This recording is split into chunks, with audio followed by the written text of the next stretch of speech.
The teenager has not yet been identified, but he is believed to be a resident of that neighborhood and around 16 years old. An investigator tells me police tried multiple non-lethal methods to disarm him, but they didn't work. In the early hours of Wednesday morning, Salinas police officers responded to a call in the Terrace Street neighborhood of a suspicious man with a knife. Police arrived to find a teenage boy sharpening a butcher knife on the sidewalk.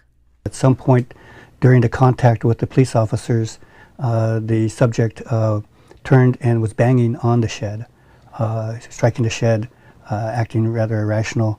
According to the deputy district attorney, after verbal orders didn't work, police called in the fire department and used their fire hose to try to disarm him, but he wouldn't let the knife go. So then they used the non-lethal bullets.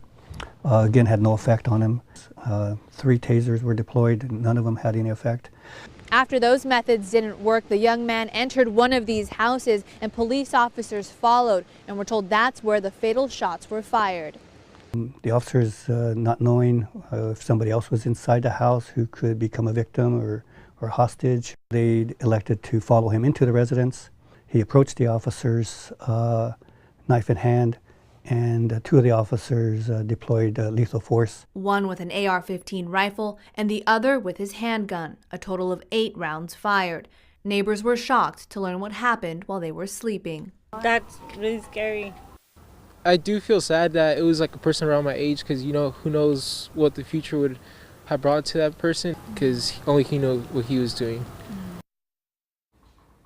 At least 7 officers used some level of force in this incident, and we reached out to Police Chief Adele Frese multiple times today to see how many officers would be placed on administrative leave or if their names would be released to the public. But so far, no response from Chief Frese or her staff. We do know that she will be participating in a public safety event tonight, and Action News reporter Lauren Seaver will be following up on this story at 11. Aaron, Dan. All right.